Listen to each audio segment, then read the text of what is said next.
নমস্কাৰ বন্ধুসকল, আজি হৈ যোৱা অসমীয়া ব্যাকৰণ বিষয়ৰ যেটো মক টেষ্ট, সেই মক টেষ্টৰ প্ৰশ্ন উত্তৰসমূহ এই ভিডিঅ'টোৰ জৰিয়তে মই আনিব চেষ্টা কৰিছোঁ। আশা কৰোঁ আপোনালোকে আগৰ ভিডিঅ'বোৰ চাইছে।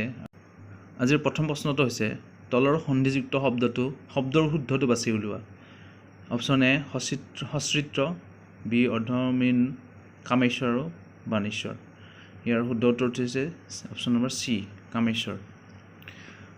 কুৱেশ্যন নম্বৰ 2, তলৰ কোনটো শুদ্ধ লিখা? ঊৰ্ধ্ব যোগ স্থান, ঊৰ্ধ্ব যোগ থান, উদ্যোগ থান, উদ্যোগ থান। ইয়াৰ শুদ্ধ উত্তৰটো হৈছে অপশ্যন নম্বৰ চি, উদ্যোগ স্থান অৰ্থাৎ উত্থান।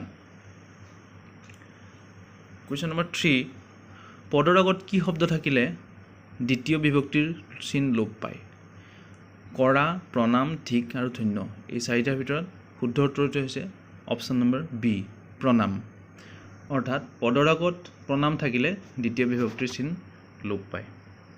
কুৱেশ্যন নম্বৰ 4, এটা কণ্ঠবৰ্ণৰ উদাহৰণ দিয়া। কণ্ঠবৰ্ণ ই, অ, চ। ইয়াতে শুদ্ধ উত্তৰটো হৈছে অপশ্যন নম্বৰ চি, অ। অ হৈছে এটা কণ্ঠবৰ্ণৰ উদাহৰণ। কুৱেশ্যন নম্বৰ 5, অসমীয়াত কৰণ কাৰকত কি বিভক্তি প্ৰয়োগ হোৱা বুলি কোৱা হয়?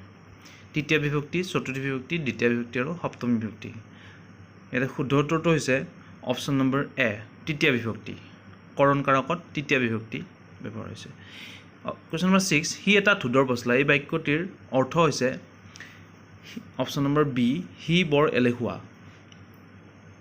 কুৱেশ্যন নম্বৰ 7, নত্যবিধি অনুসৰি তলৰ কোনটো শব্দ শুদ্ধ? নত্যবিধি অনুসৰি তলৰ কণ্টক বৰ্ণটো শুদ্ধ। কণ্টক শব্দটো শুদ্ধ অৰ্থাৎ অপশ্যন নম্বৰ চি হৈছে শুদ্ধ উত্তৰ। কুৱেশ্যন নম্বৰ 8, তলৰ কোনটো অসমীয়া ভাষাৰ একবচনবাচক প্ৰত্যয়?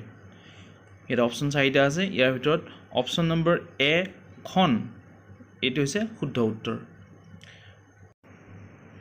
কুৱেশ্যন নম্বৰ 9, কোনটো শুদ্ধ লিখা? মানে তলৰ বাক্যকেইটাৰ কোনটো শুদ্ধ হ'ব?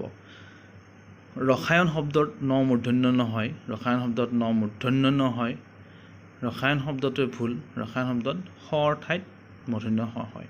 অৰ্থাৎ ইয়াতে অপশ্যন নম্বৰ বি হৈছে ৰাইট এনচাৰ।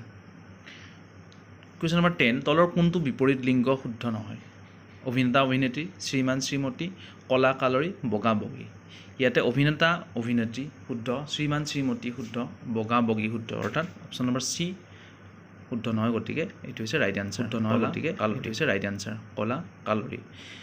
গতিকে এইখিনি আছিল আজিৰ হৈ যোৱা মক টেষ্টটোৰ প্ৰশ্ন উত্তৰসমূহ। আপোনালোকে চাই থাকিব। ধন্যবাদ।